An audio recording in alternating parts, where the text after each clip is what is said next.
ورنہ شاہ زیب جان جاتا کہ شاہزر کا تعلق خاقان قبیلے سے ہے۔ مشک کہاں ہے ذیشان؟ ذیشان کو اکیلے حویلی میں داخل ہوتے دیکھ شاہزر کا دماغ گھوما تھا۔ وہ اسے مشک کے پاس چھوڑ کر آیا تھا۔ وہ واپس جانا چاہتا تھا مگر قبیلے میں ہوئی لڑائی کی وجہ سے اسے دیر ہو گئی۔ مشک کون ہے شاہزر؟ ماں پری اور رانیہ بیگم جو لاؤنج میں ہی بیٹھی تھی اس کے منہ سے لڑکی کا نام سن کر چونکی۔ شاہزر کو سمجھ نہیں آیا کہ وہ ایک دم سے انہیں مشک کے بارے میں کیسے بتائے۔ اس کی خاموشی ذیشان کو طیش دلا رہی تھی، جو اپنی ماں کے سامنے اپنی بیوی کا تعارف کروانے میں ہچکچا رہا تھا۔ وہ کیسے اس سے محبت کر سکتا ہے؟ شاہزر ہم نے کچھ پوچھا ہے، کون ہے مشک؟ ماں پری بیگم کی آواز دوبارہ گونجی تھی۔ مورے وہ میں بتاتا ہوں تائی جان، مشک بھابھی آپ کی بہو اور شاہزر بھائی کی منکوہاں ہیں۔ اسے جھجکتے دیکھ کر ذیشان نے لب کشائی کی۔ اس نے مشک کی محبت، شاہزر کے نکاح اور نکاح کے حالات بتا دیے۔ اس کی بات پر شاہزر کو ہلکی سی ندامت ہوئی تھی۔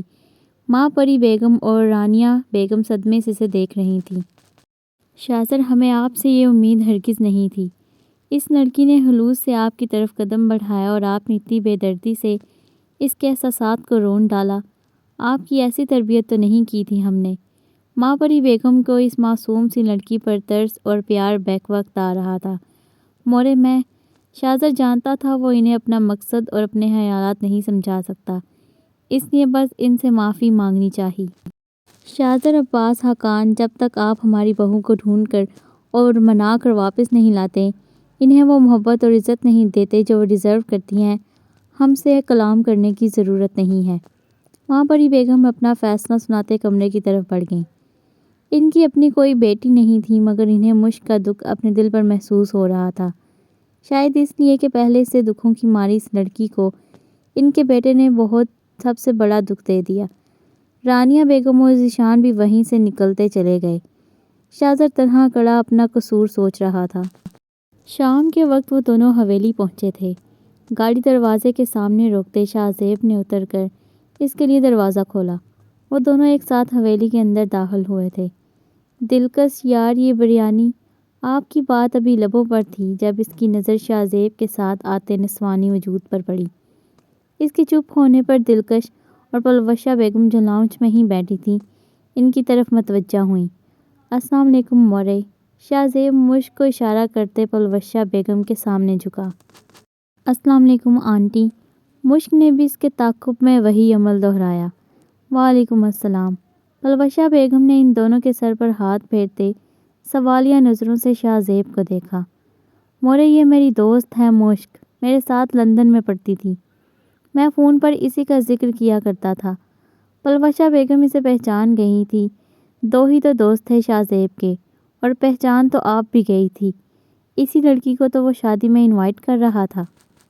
اوہ ہاں سوری بیٹا، میں پہچان نہیں سکی، کیسی ہیں آپ؟ پلوشہ بیگم نے پیار سے اسے ساتھ لگایا۔ ماں کا لمس شاید سب کا سانجھا ہوتا ہے، تبھی مشک نے ان کا لمس محسوس کرتے بامشکل اپنے آنسوؤں کو روکا۔ کوئی بات نہیں آنٹی، میں ٹھیک ہوں، آپ کیسی ہیں؟ مشک نے آہستہ سے کہا، جو اب اسے دیکھ کر لگ ہی نہیں رہا تھا کہ اس نے ساری عمر لندن جیسے ملک میں گزاری ہے۔ اس کا بات کرنے کا انداز اور چال ڈھال دیکھ کر ہر چیز میں بردباری اور ٹھہراؤ تھا۔ اللہ کا شکر ہے، پلوشہ بیگم نے اس کے ماتھے پر بوسہ دیتے پیار سے جواب دیا۔ مش اس سے ملو، یہ ہے میری چھوٹی سی گڑیا، میری بہن دلکش۔ دلکش نے بھی خوش دلی سے اسے گلے لگایا۔ اور یہ شاہ زیب آپ کی طرف مڑا۔ جی آئی نو، یہ ہے شاہ زیب خانزادہ کی چھوٹی سی پیاری سی پیدائشی بیوی، آبدار شاہ زیب خانزادہ۔ مشک نے آپ کے پاس آتے ہی اسے محبت سے گلے لگایا۔ شاہ زیب اس کے انداز پر قہقہہ لگا گیا، اور وہ شاہزر شروع سے آپ کے بارے میں جانتے تھے کہ آپ کی پیدائش کے 5 دن بعد ہی ان کا نکاح ہو گیا تھا، اسی لیے وہ اسے پیدائشی بیوی کے نام سے تنگ کرتے تھے۔ جی یہ ہے میری انوسنٹ اور کیوٹ سی وائف، مسز شاہ زیب خانزادہ۔ شاہ زیب نے محبت بھری نظروں سے آپ کو دیکھا، مگر وہ اپنی حیرانی میں ان نظروں کو محسوس ہی نہ کر سکی۔ بھائی پہلی بار شاہ زیب کو اس طرح کھل کر ہنسی مذاق کرتے دیکھا تھا۔ حیرانی تو لازم تھی۔ کیسی ہیں آپ؟ مشک نے آپ سے پوچھا جو اس کی بات پر چونکی تھی۔ جی میں ٹھیک ہوں، آپ کیسی ہیں؟ آپ نے رسمی سی مسکراہٹ سجائے پوچھا۔ سچ تو یہ تھا کہ اسے مشک اور شاہ زیب کا اس طرح بات کرنا پسند نہیں آیا تھا۔ وہ شک نہیں کر رہی تھی شاہ زیب پر، مگر یہ بھی سچ تھا کہ اس کی کبھی کبھی آنے والی مسکراہٹ اپنے علاوہ کسی اور کے لیے دیکھ کر اسے برا لگا تھا۔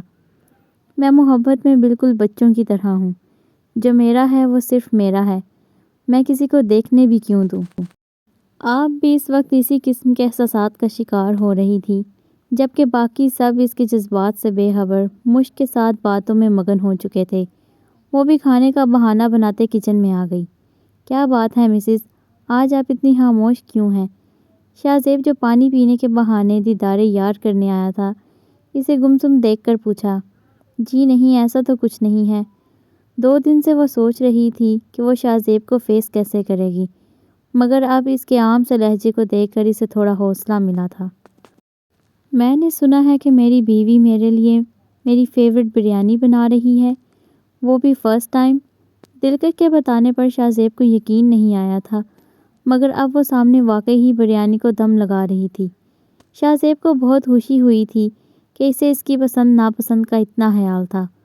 وہ شادی کے بعد سے آہستہ آہستہ پوری طرح اس کی پسند ناپسند میں ڈھل رہی تھی۔ جو چیز اسے اچھی لگتی وہ کرتی، اور اگر کوئی چیز شاہ زیب کو نہیں پسند تو مطلب وہ اس کی پسندیدگی کی سند بھی کھو دیتی تھی۔ جی وہ مورے بتا رہی تھی آپ کو بچپن میں بریانی بہت پسند تھی، تو اسی لیے آپ اپنی پشت پر اس کی موجودگی اور سانسیں محسوس کرتی نروس ہو رہی تھی۔ مجھے آج بھی بریانی بہت پسند ہے ڈیئر وائفی، جلدی سے کھانا لگا دے، بھوک لگی تھی۔ 2 دن بعد اسے سامنے دیکھ کر شاہ زیب کا دل خوشی سے جھوم رہا تھا، جس کا اثر اس کے لہجے میں بھی نظر آ رہا تھا۔ آپ فریش ہو کر آ جائیں، تب تک میں ٹیبل ریڈی کر دیتی ہوں۔ خلاف معمول آج آپ کا موڈ آف تھا اور وجہ صاف تھی۔ اوکے، شاہ زیب نے آگے ہو کر اس کے دوپٹے سے ڈھکے سر پر لب رکھے اور کمرے کی طرف چل دیا۔ یہ آج خڑوس اتنے خوش ہیں۔ ہاں، ان کی چہیتی دوست جو آئی ہے۔ آپ اس کی خوش مزاجی کو مشک سے تعبیر کرتے جل بھن رہی تھی۔ بہرام بزنس کے سلسلے میں پشاور آیا تھا، آج اس کی واپسی تھی۔ وہ جانے سے پہلے رائمہ اور شاہ زیب کے لیے شاپنگ کرنے کے ارادے سے مال آیا۔ ان کی شادی کو 4 سال ہو چکے تھے، مگر وہ دونوں تاحال اولاد کی نعمت سے محروم تھے۔ وہ دونوں ہی شاہ زیب کو سگی اولاد کی طرح چاہتے تھے۔ عمر بہرام بچوں کے ڈریسز والی شاپ میں داخل ہوا تھا جب اسے ایک شخص پر عمر خاقان کا گمان ہوا۔ عمر بہرام نے قریب جاتے اس کے عمر کے کندھے پر ہاتھ رکھا۔ عمر کو دیکھتے ہی بہرام بے ساختہ اس کے گلے لگا۔ کیسا ہے میرے یار، کہاں تھا تو؟ کتنے فون کیے تجھے، مگر تو غائب ہی ہو گیا۔ بہرام بہت خوش تھا، مگر شکوہ کرنا بھی ضروری سمجھا۔ خوش تو عمر بھی بہت تھا، غصہ ناراضگی تو کب کی ختم ہو چکی تھی۔ بہرام پبلک پلیس ہے یار، اور میرا بیٹا بھی پریشان ہو رہا ہے۔ عمر نے ہنستے ہوئے اس کا دھیان لوگوں کی طرف دلایا جو انہیں مڑ مڑ کر دیکھ رہے تھے۔ عمر کے کہنے پر اس نے عمر کی انگلی تھامے 3 سالہ بچے کو دیکھا جو ہو بہو عمر کی کاپی تھا۔ ارے یہ شیر جوان تمہارا بیٹا ہے؟ بہرام نے اس سے الگ ہوتے ذیشان کو اٹھایا۔ ہاں ذیشان بیٹا، یہ آپ کے چاچو ہیں، بہرام چاچو۔ اسے جواب دیتے اس کی طرف حیرانی سے دیکھتے ذیشان کو بتایا۔ السلام علیکم تاتو۔ وہ بچہ بہت کیوٹ تھا اور اس کا انداز بھی۔ وعلیکم السلام چاچو کی جان۔ وہ دونوں چلتے ہوئے فوڈ کارٹ پر آ گئے تھے۔ اب بتا ذلیل انسان، کہاں دفع ہوا تھا تو؟ بہرام نے ذیشان کو سائیڈ والی چیئر پر بٹھاتے خود سامنے بیٹھ گیا۔ یار دراصل بابا کی طبیعت خراب ہو گئی تھی اچانک، اسی لیے مجھے قبیلے جانا پڑا۔ اس کے بعد اتنی اچانک میری شادی ہوئی کہ کچھ سمجھنے کا موقع ہی نہیں ملا۔ اس کے بعد مجھے پتہ چلا تیری اور رائمہ کی شادی کا، تو سوچا تم دونوں کی زندگی کو ڈسٹرب نہ کروں۔ بس اسی سب میں وقت گزرنے کا پتہ ہی نہیں چلا۔ وہ ہرگز اس کی اور رائمہ کی زندگی خراب نہیں کرنا چاہتا تھا، اسی لیے نیا عذر تراشا۔ جو تھا وہ ختم ہو چکا تھا، اب ان کی زندگی میں اس سب کی کوئی گنجائش نہیں تھی۔ بکواس مت کر، تیری موجودگی ہماری زندگی کو ڈسٹرب نہیں کر سکتی تھی۔ ہاں تیری غیر موجودگی نے بہت ڈسٹرب کیا ہمیں۔ تجھے پتہ ہے ہم دونوں کتنا پریشان ہو گئے تھے، عجیب و غریب خیال اور وسوسے آتے تھے۔ میں بتا نہیں سکتا میں تجھے دیکھ کر کتنا خوش ہوں۔ بہرام کی خوشی تو اس کے چہرے سے جھلک رہی تھی۔ وہ اتنے عرصے بعد اپنے دوست کو صحیح سلامت دیکھ کر جیسے دوبارہ جی اٹھا تھا۔ اچھا یہ سب چھوڑو، رائمہ کا بتاؤ کیسی ہے وہ؟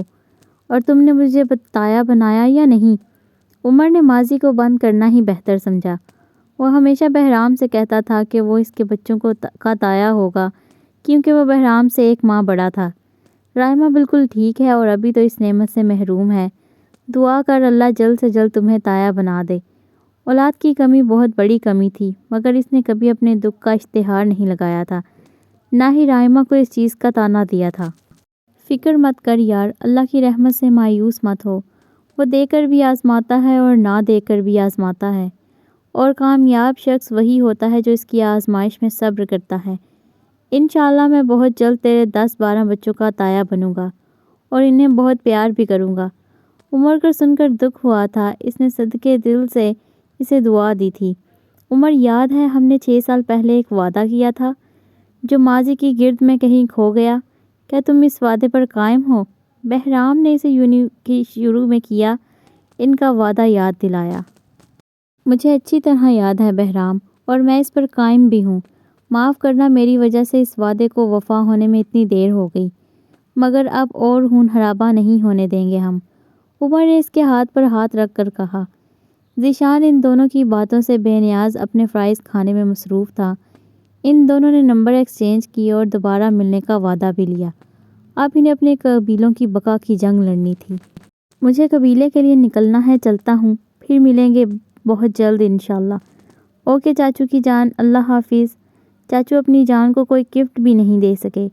عمر سے گلے ملنے کے بعد اس نے ذیشان کے سر پر بوسہ دیا اور جیب سے 5-5 ہزار کے نوٹ نکال کر اس کے ہاتھ میں تھمائے۔ عمر نہ کرتا رہا مگر بہرام اس کی سن ہی کہاں رہا تھا۔ یہ ہم چاچو بھتیجے کا معاملہ ہے، تم مت بولو، عمر کو چپ کرواتے کہا۔ فی امان اللہ۔ عمر اسے اللہ کی امان میں دیتا گھر کی طرف روانہ ہوا۔ ان کی کہانی بظاہر ختم ہو چکی تھی، ان کی دوستی اور محبت پر، مگر وہ یہ نہیں جانتے تھے کہ آج ان کا ملنا ایک نئی کہانی کو جنم دینے والا تھا، ایسی کہانی جو سب کی زندگیوں کو الجھانے والی تھی۔ اس ناول کو ریڈ کرنے کا آپ کا بہت شکریہ، اور اگر آپ کو اس کے باقی پارٹس ڈھونڈنے میں مشکل پیش آتی ہے تو آپ چینل پلے لسٹ وزٹ کیا کریں، وہاں آپ کو اس کے تمام پارٹس مل جائیں گے۔ شکریہ۔